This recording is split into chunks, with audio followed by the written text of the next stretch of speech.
सभी को मेरा सादर प्रणाम। मेरा नाम है प्रियंका। मैं पढ़ा रही हूँ आपको लाइफ साइंसेस।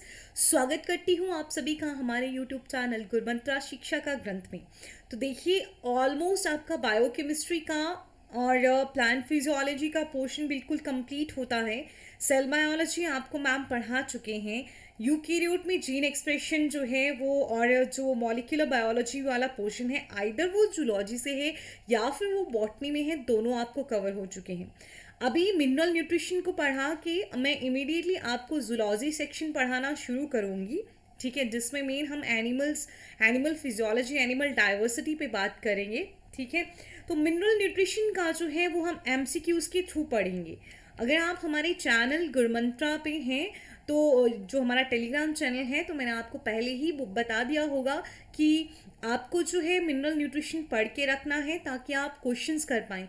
मिनरल न्यूट्रिशन को अगर मैं पढ़ाती हूँ तब आप इतना याद नहीं रखते हैं, अगर मैं एमसीक्यूज कराती हूँ तो आपको ज़्यादा याद रहता है। और आप मिनरल न्यूट्रिशन को पाथ फाइंडर से पढ़ सकते हैं, किसी बड़ी रेफरेंस बुक से पढ़ सकते हैं, या फिर अगर आप अपने 11th क्लास का 12th चैप्टर रहेगा मिनरल न्यूट्रिशन, उसको भी पढ़ते हैं, तब भी आप सफिशिएंट क्वेश्चंस जो हैं वो अटेम्प्ट कर पाते हैं। बहुत बेसिक क्वेश्चन इस पर्टिकुलर टॉपिक से पूछे जाते हैं। और डेफिनेटली आपको ये टॉपिक जो है कभी भी नहीं छोड़ना चाहिए, क्योंकि इससे आपके मार्क्स कट सकते हैं।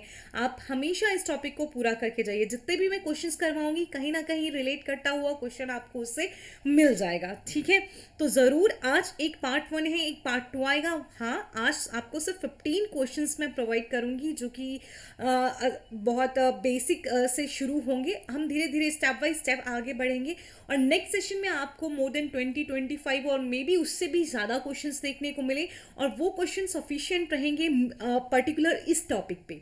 तो आई होप कि आप बहुत जैसे इस वीडियो को देख रहे हैं, शेयर करना चाहते हैं तो कर सकते हैं। देखिए, अगर आपको आता है तो आप कमेंट बॉक्स में अपना स्कोर भी बताइए, क्योंकि ये जो आप एमसीक्यूज आप करने वाले हैं 30 मार्क्स के रहेंगे। 2 मार्क का एक क्वेश्चन है, 50% नेगेटिव मार्किंग है। 15 टोटल क्वेश्चन आपको दे दिए जाएंगे। 45 सेकेंड्स का टाइमर आपको मिलेगा, और गुड लक। और शुरू करते हैं। अगर आपको नहीं भी आता है तो ध्यान से हर चीज़ सुनते हुए चलिए, ताकि आप बाद में इस चीज़ को याद रख पाएँ, और अगर आपसे पेपर में क्वेश्चन पूछा जाता है तो आप सही जवाब दे पाएँ। चलिए, ये आपका पहला क्वेश्चन है आपकी स्क्रीन पे।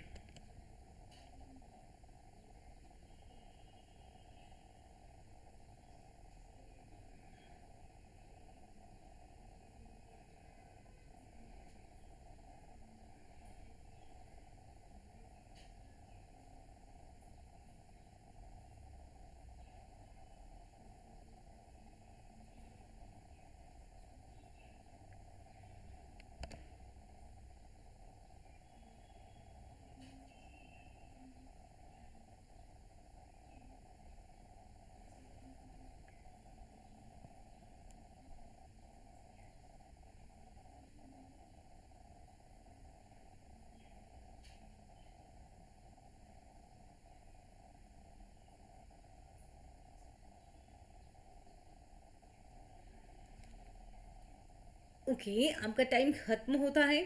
मिनरल न्यूट्रिशन क्या होता है? तो देखिए, मिनरल न्यूट्रिशन, सिर्फ मिनरल की अपटेक को हम मिनरल न्यूट्रिशन नहीं बोल सकते, या सिर्फ उसके यूज़ को नहीं बोल सकते। और ऐसा तो बिल्कुल भी नहीं होगा कि ऑर्गेनिक सब्सटेंसेस का कंजम्पशन होगा बाय प्लांट्स और उसको हम मिनरल न्यूट्रिशन कहेंगे, बिल्कुल नहीं। तो आपका डी ऑप्शन बिल्कुल सही है। Study of the uptake of mineral and their use by plants. तो स्टडी होगा अपटेक ऑफ मिनरल और उनका यूज कैसे होता है प्लांट्स के द्वारा, इसी को हम मिनरल न्यूट्रिशन कहते हैं। डी आपका बिल्कुल सही जवाब है। और आपका अगला क्वेश्चन आपकी स्क्रीन पे।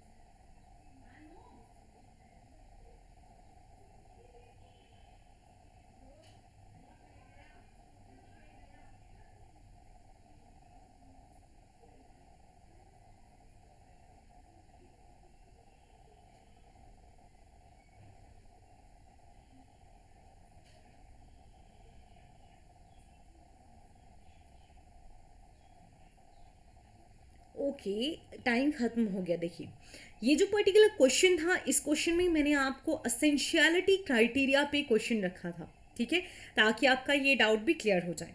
तो आपका पहला ऑप्शन था कि Arnon propose criteria of essentiality. Second was plants can complete their life cycle without essential elements. बिना असेंशियल एलिमेंट्स के भी प्लांट्स अपना लाइफ साइकिल पूरा कर सकते हैं। तीसरा ऑप्शन बोलता है कि असेंशियल एलिमेंट्स का जो फंक्शन है वो रिप्लेसेबल होता है। वहीं चौथे ऑप्शन का कहना है कि जो असेंशियल एलिमेंट्स होते हैं वो डायरेक्टली मेटाबॉलिज्म में इन्वॉल्व नहीं होते हैं। तो देखिए, तीनों ही बिल्कुल गलत स्टेटमेंट है, क्योंकि एसेंशियलिटी क्राइटेरिया बिल्कुल इसके अपोजिट है, जो कि है प्लांट जो है अपना लाइफ साइकिल बिना असेंशियल एलिमेंट्स के पूरा नहीं कर सकते। जो भी असेंशियल एलिमेंट्स होते हैं उनका काम जो है वो रिप्लेसेबल नहीं होता। अगर उनकी डेफिशिएंसी होती है तो उनकी डेफिशिएंसी किसी दूसरे एलिमेंट के द्वारा पूरी नहीं की जा सकती है, और ये डायरेक्टली इन्वॉल्व होते हैं मेटाबॉलिज्म में। तो इसमें ये एक ही स्टेटमेंट सही है कि एर्नॉन ने एसेंशियलिटी का जो क्राइटेरिया था वो बताया था, ठीक है, इन्होंने ही ये क्राइटेरिया ऑफ एसेंशियलिटी दिया था। इज इट क्लियर और नॉट, और एनी डाउट? अगर कोई डाउट होगा तो आप मुझसे पूछ सकते हैं, कोई कंफ्यूजन नहीं होना है, ठीक है। एर्नॉन और स्टाउट कभी साथ में आप नाम पढ़ेंगे तो एर्नॉन एंड स्टाउट ने 1939 में क्राइटेरिया ऑफ असेंशियलिटी दिया था, और इसमें जो तीन ऑप्शंस आपको दिखाई दे रही हैं नीचे वाली बी, सी एंड डी, ये बिल्कुल गलत है, इसके अपोजिट ऑप्शन सही होते हैं। तो आपका सही जवाब है ए। अगला क्वेश्चन,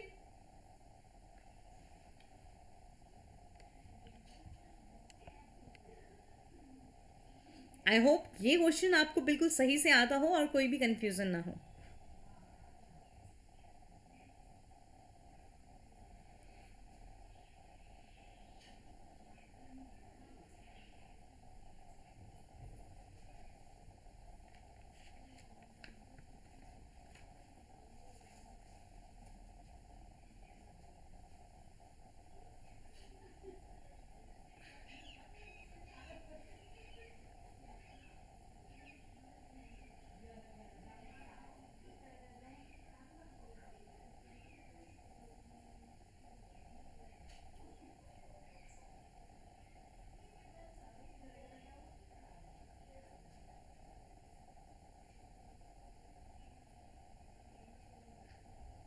ओके, तो क्वेश्चन पूछता है कि कितने एलिमेंट्स को असेंशियल एलिमेंट्स कंसिडर किया गया है। तो इसका सही जवाब है बी, 17 एलिमेंट्स को असेंशियल एलिमेंट्स जो है वो कंसिडर किया गया है। देखिए, इनमें है carbon, hydrogen, oxygen, nitrogen, phosphorus, potassium, sulphur, calcium, magnesium, boron, chlorine, copper, iron, manganese, molybdenum, निकल एंड जिंक। जितने भी ये एलिमेंट्स आपने पढ़े, इन सारे एलिमेंट्स को असेंशियल एलिमेंट्स कहा जाता है। तो इनमें से कुछ मैक्रोन्यूट्रिएंट्स होंगे, कुछ माइक्रोन्यूट्रिएंट्स होंगे, उन पे भी आगे आपको क्वेश्चन मिलेगा। ज़रूर आपको इनमें मैक्रोन्यूट्रिएंट्स और माइक्रोन्यूट्रिएंट्स का भी ध्यान रखना है, कौन से एलिमेंट्स को माइक्रोन्यूट्रिएंट्स कहा जाता है। जो थोड़ी कम क्वांटिटी में रिक्वायर्ड होते हैं उनको हम माइक्रोन्यूट्रिएंट्स कहते हैं, जो ज़्यादा क्वांटिटी में रिक्वायर्ड होते हैं उनको हम मैक्रोन्यूट्रिएंट्स कहते हैं, ठीक है। थोड़ी सी क्वांटिटी के साथ अगर ज़रूरत पूरा होता है प्लांट का तो वो ऐसी न्यूट्रिएंट्स को हम क्या कहेंगे, माइक्रोन्यूट्रिएंट्स कहेंगे। तो ये आपका अगला क्वेश्चन आपकी स्क्रीन पे।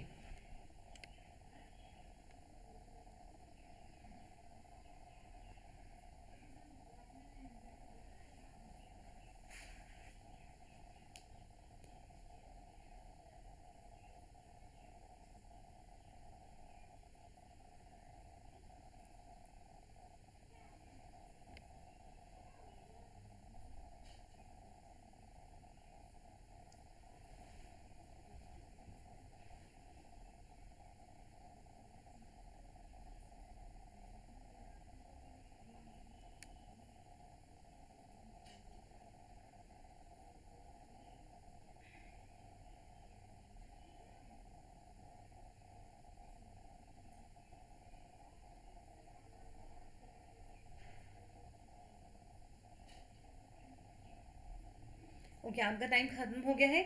आपसे पूछा गया है कि इनमें से कौन सी टेक्निक्स जो हैं वो आप न्यूट्रिएंट्स की असेंशियलिटी को डेमोन्स्ट्रेट करने के लिए यूज कर सकते हैं। हाइड्रोपोनिक्स, एरोपोनिक्स, दोनों या दोनों में से कोई भी नहीं। तो देखिए, हाइड्रोपोनिक्स और एरोपोनिक्स दोनों की को ही बताया जा सकता है। इन दोनों को यूज करके हम न्यूट्रिएंट्स की असेंशियलिटी को डेमोन्स्ट्रेट कर सकते हैं। अगर आपको हाइड्रोपोनिक्स और एरोपोनिक्स के बारे में नहीं पता है तो मुझे कमेंट सेक्शन में बता दीजिए, मैं आपको ज़रूर जवाब दूंगी। ठीक है, तो सही आंसर है इसका सी। अगला क्वेश्चन।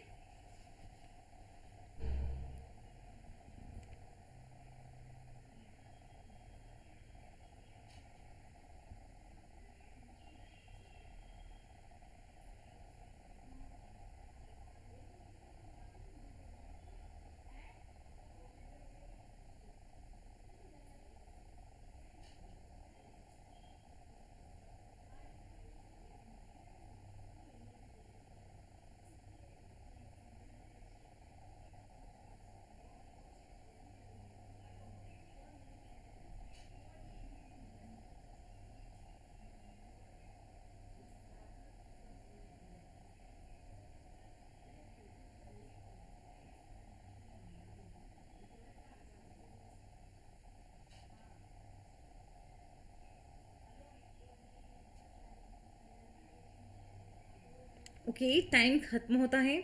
इनमें से कौन से हैं जो नॉन मिनरल एलिमेंट्स कहलाते हैं? ठीक है, carbon, hydrogen, copper, carbon, zinc, chlorine, carbon, hydrogen, oxygen, या सारे के सारे? बहुत क्लियरली आपको दिखाई दे रहा है कि कार्बन, हाइड्रोजन, ऑक्सीजन जो गैसेस हैं उनको हम क्या कहेंगे? नॉन मिनरल एलिमेंट्स कहेंगे। तो इसका सही जवाब है सी। ये छोटी छोटी बातें याद रखिए। ये छोटी छोटी बातें जो हैं कई बार आप यही आपकी दिमाग से स्किप हो जाती हैं और आप क्वेश्चंस को गलत कर देते हैं। पर्सनल एक्सपीरियंस से बता रही हूँ। कई बार हम बहुत कुछ पढ़ लेते हैं लेकिन छोटी छोटी बातों को हम ध्यान में रखना भूल जाते हैं। ठीक है, चलिए, ये आपका अगला question.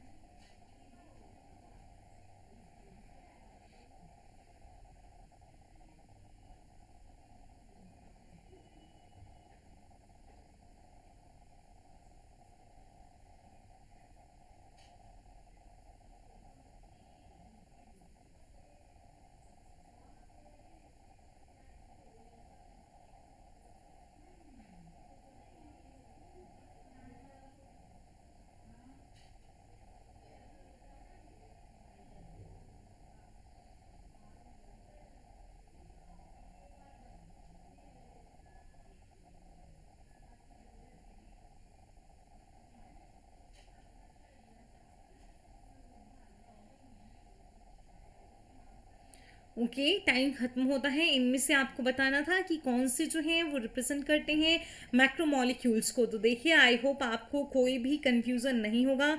Nitrogen, phosphorus, potassium, calcium, पहला ही ऑप्शन आपको ऐसा दिखाई देता है कि सारे के सारे मैक्रोमोलिक्यूल्स को रिप्रेजेंट करते हैं। बी में आयरन एक मैक्रोमोलिक्यूल नहीं है, मॉलिब्डेनम एक मैक्रोमोलिक्यूल नहीं है, वहीं डी में ऑप्शन में क्लोरीन और मॉलिब्डेनम दोनों ही मैक्रोमोलिक्यूल्स नहीं हैं। तो आपका ए आंसर बिल्कुल सही है और आई नो आपने बिल्कुल सही जवाब भी दिया होगा। तो ए ऑप्शन है बिल्कुल सही। और ये रहा आपका अगला क्वेश्चन आपके स्क्रीन पे।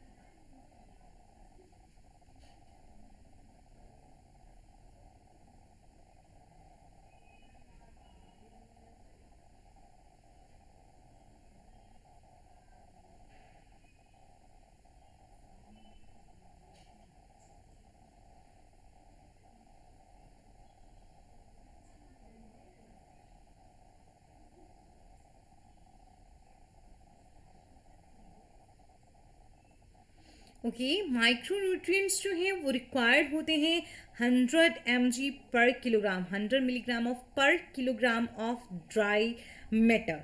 ये इतनी सी छोटी सी क्वांटिटी में जो है माइक्रोन्यूट्रिएंट्स रिक्वायर्ड होते हैं। ये पूछा जा सकता है कि कितनी क्वांटिटी में जो है वो माइक्रोन्यूट्रिएंट्स रिक्वायर्ड होते हैं। बहुत छोटी क्वांटिटी में ही रिक्वायर्ड होते हैं, इसीलिए इनको माइक्रोन्यूट्रिएंट्स कहा जाता है। आपका सही जवाब है सी। और ये आपका अगला क्वेश्चन आपकी स्क्रीन पे।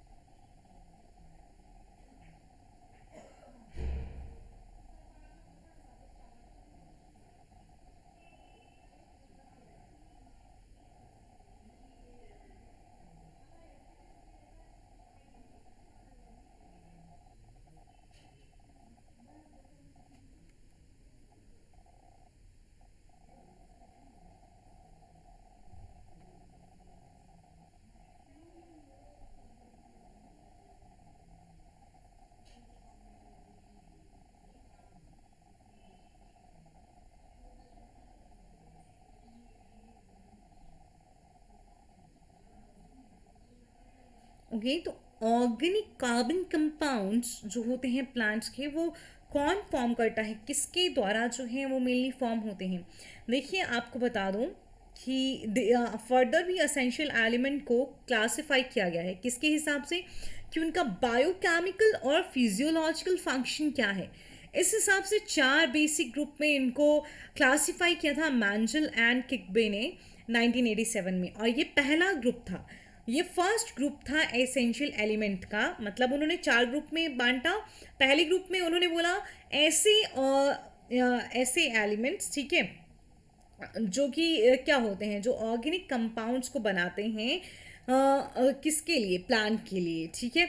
तो ये कौन से आएंगे, तो ये आपका बिल्कुल ए आंसर है, बिल्कुल ए आंसर सही है। Carbon, hydrogen, nitrogen and sulphur. ध्यान से सुन लिया मेरी बात को, मैंने क्या कहा कि पहला ग्रुप है आपका ये, और इसमें ये क्या बनाता है, ऑर्गेनिक कंपाउंड्स को बनाएगा। तो ए आपका सही आंसर है, carbon, hydrogen, nitrogen and sulphur, ठीक है। अगला क्वेश्चन।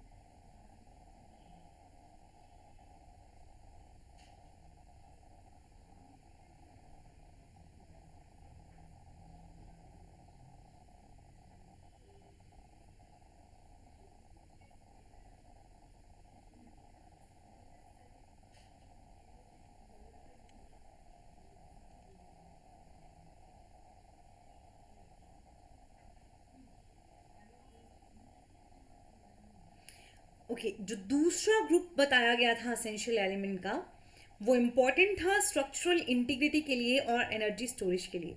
वो ग्रुप कौन सा था, ठीक है, तो वो था फॉस्फोरस एंड बोरोन। बी जो है वो सही जवाब है। अगर समझ नहीं आएगा बोरोन क्यों है, तो ज़रूर आप मुझसे पूछ सकते हैं, ठीक है।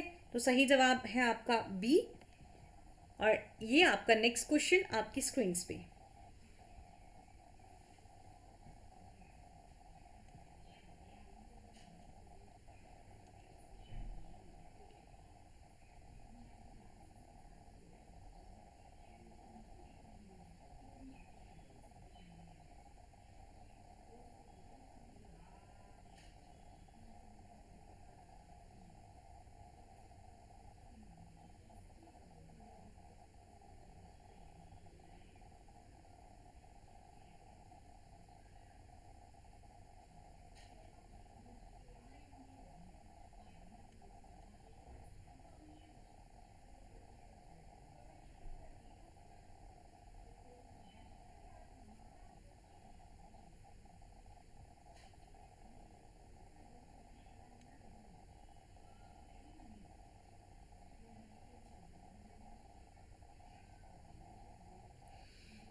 कौन सा ग्रुप है जो रिप्रेजेंट करता है कोफैक्टर्स को और एक अच्छा खासा रोल प्ले करता है ऑस्मोटिक पोटेंशियल में, ठीक है, उसको बैलेंस करने में। तो यहाँ पे आपके पास बिल्कुल आपको सामने सामने दिखाई दे रहा है आयरन, जिंक, कॉपर। कॉपर है कहीं पे? नहीं है। आयरन, जिंक, कैल्शियम का कोई रोल होगा? बताइए, क्या कैल्शियम का कोई रोल होगा? यस और नो, यस और नो, रोल होगा क्या या नहीं होगा? कैल्शियम, मैग्नीशियम, क्लोरीन, क्या ये सही जवाब है? क्या जिंक का कोई रोल होता है ऑस्मोटिक बैलेंस को मेंटेन करने में? आयरन का कोई रोल होता है? नहीं। तो सही जवाब तो सी पे भी जिंक है, तो आपका ये भी सही जवाब नहीं है। सही जवाब है आपका B, potassium, calcium, magnesium, chlorine and manganese. ये आपका थर्ड ग्रुप है जो रिप्रेजेंट करता है किसको? कोफैक्टर्स को, या फिर ऐसे एलिमेंट्स जो ऑस्मोटिक पोटेंशियल्स के लिए भी इम्पॉर्टेंट होते हैं। तो याद रखें कौन कौन से हो गए? Potassium, calcium, magnesium, chlorine and manganese. Mostly आप क्लोरीन को तो पढ़ते हैं और पोटाशियम को भी आप बहुत बार पढ़ते हैं, तो हो सकता है आप इन बाकी के तीन ऑप्शंस में से कोई स्किप कर दें। तो कोई भी स्किप नहीं करना है, सारे के सारे याद रखने हैं, ठीक है। सही जवाब है आपका ए नहीं है यहाँ पे। सही जवाब कौन सा है? मैंने कहा बी सही जवाब है, ठीक है। कौन सा? फिर से देख लीजिए एक बार। ए नहीं है यहाँ पे सही जवाब। मैंने आपको सही जवाब अभी अभी बताया, उस जवाब को आप याद रखेंगे, ठीक है। फिर से देख लीजिए, potassium, calcium, magnesium, chlorine and manganese. तो ये सारे ऑप्शन आपके पास अवेलेबल होते हैं बी में। आयरन का कोई रोल नहीं होता है यहाँ। ए नहीं, बी सही जवाब है, तो आप ध्यान रखिएगा, ठीक है। चलिए, ये आपका नेक्स्ट क्वेश्चन है।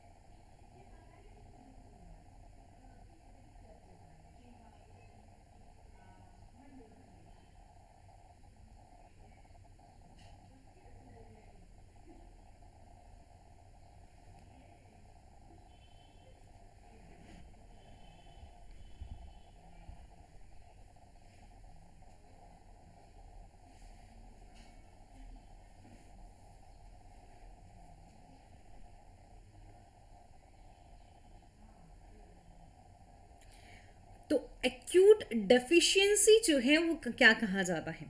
क्या एक्यूट डेफिशिएंसी तब कही जाएगी जब न्यूट्रिएंट्स का कॉन्टिन्यूअस सप्लाई तो है लेकिन लिमिटेड है, या तब कही जाएगी जब कोई न्यूट्रिएंट्स जो हैं अब ग्रोइंग प्लांट्स के लिए अवेलेबल नहीं है, या तब जब ज़्यादा ही न्यूट्रिएंट्स अवेलेबल हैं, या तब जबकि न्यूट्रिएंट्स की ज़रूरत ही नहीं है अब प्लांट्स को? देखिए, अगर न्यूट्रिएंट्स की ज़रूरत नहीं है तो हम डेफिशिएंट नहीं बोल सकते हैं। ज़्यादा न्यूट्रिएंट्स हैं तब भी हम डेफिशिएंट नहीं बोल सकते हैं, ठीक है। देखिए, when there is limited but continuous supply of nutrients, ठीक, तो ये चीज़ जो है एक्यूट डेफिशिएंसी नहीं कही जाती, इसको हम कहते हैं क्रोनिक डेफिशिएंसी। याद रखिएगा, when there is limited but continuous supply of nutrients, तो इसको हम कहते हैं क्रोनिक डेफिशिएंसी। एक्यूट डेफिशिएंसी तब होती है जब ग्रोइंग प्लांट्स के लिए और ज़्यादा जो एलिमेंट्स होते हैं वो अवेलेबल नहीं होते हैं। तो सही जवाब है बी आपके पास, ठीक है। अगला क्वेश्चन आपकी स्क्रीन पे।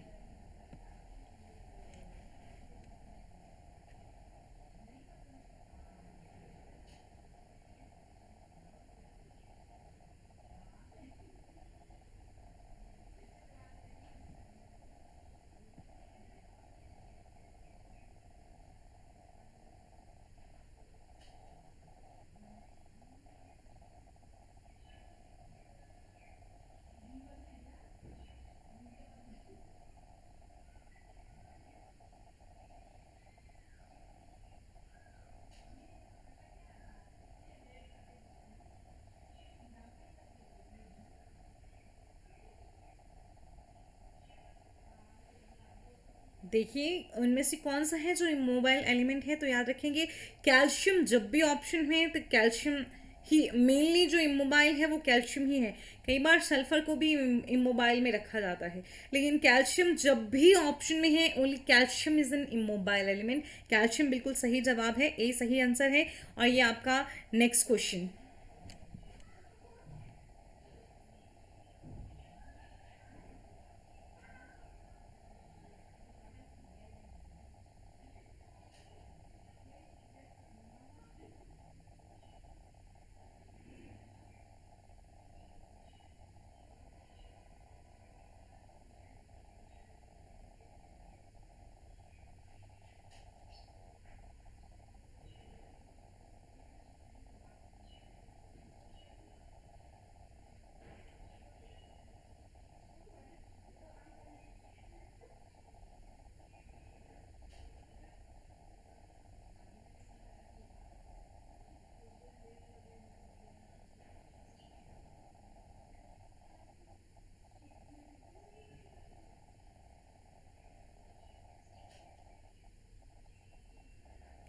इनमें से कौन सा है जो नाइट्रोजन का डेफिशिएंसी सिम्टम नहीं है?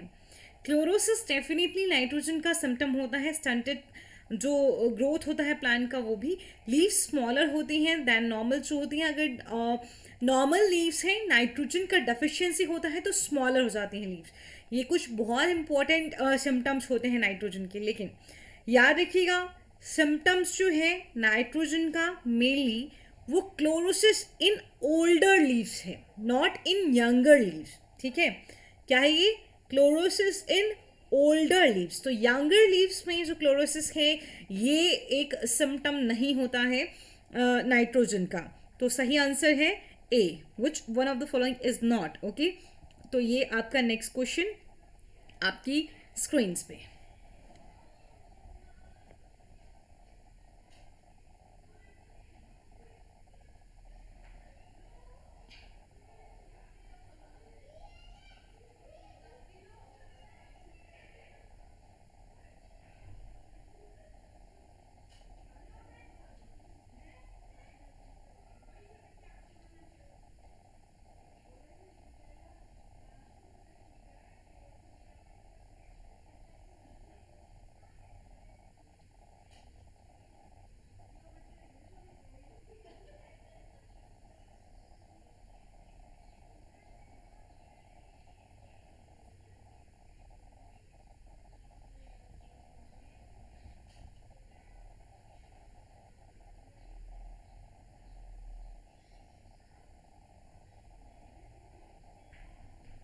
ओके, तो इसका जो सही आंसर है कि फॉस्फोरस का डेफिशिएंसी सिम्टम जो है वो क्या क्या होता है? कैरेक्टरिस्टिक डेफिशिएंसी हमें बताना है। Stunted growth in young plants, बिल्कुल। फ्रूट सेटिंग, बिल्कुल नहीं। फ्रूट सेटिंग इसका काम है, मतलब डेफिशिएंसी सिम्टम तो नहीं है। ठीक है, तो क्या होगा? डेफिशिएंसी सिम्टम हो गया इसका, स्टंटेड ग्रोथ हो जाता है। लीव्स में आपको डार्क कलरेशन देखने को मिलता है, नेक्रोटिक स्पॉट्स भी देखने को मिलते हैं।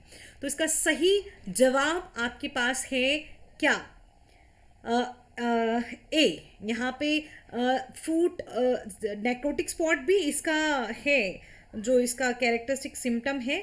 तो यहाँ पे stunted growth in young plants, necrotic spot जो है ए और डी में से आप बोल सकते हैं। लेकिन मेनली जो कैरेक्टरिस्टिक आ जाता है, इसका कैरेक्टरिस्टिक सिम्टम जो आता है फॉस्फोरस का डेफिशिएंसी का, स्टंटेड ग्रोथ आता है यंग प्लांट्स में। और डी भी आप सही जवाब देंगे।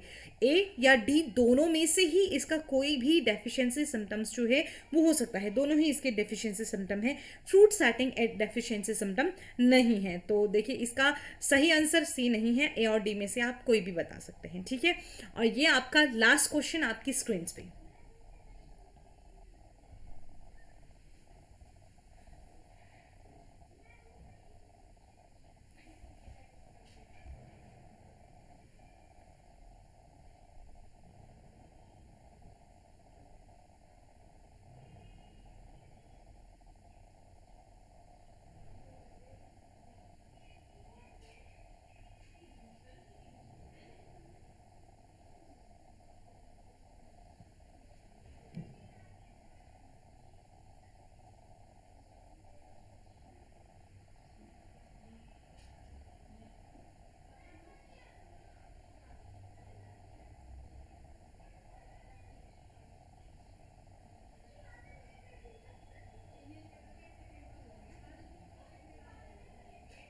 Okay, blossom and rod tomato और ब्रिंजल में जो है वो किसकी डेफिशिएंसी की वजह से होगा?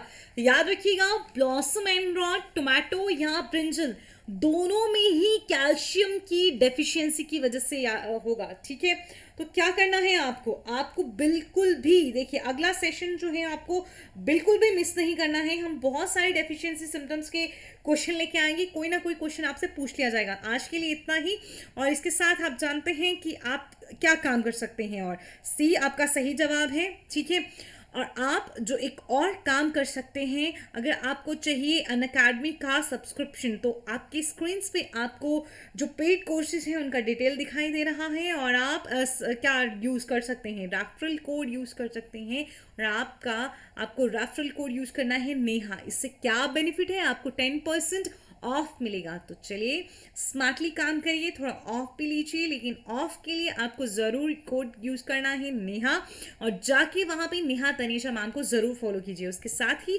हमारे चैनल को सब्सक्राइब करना बिल्कुल मत भूलिए। आज के लिए इतना ही, धन्यवाद, ध्यान रखिए।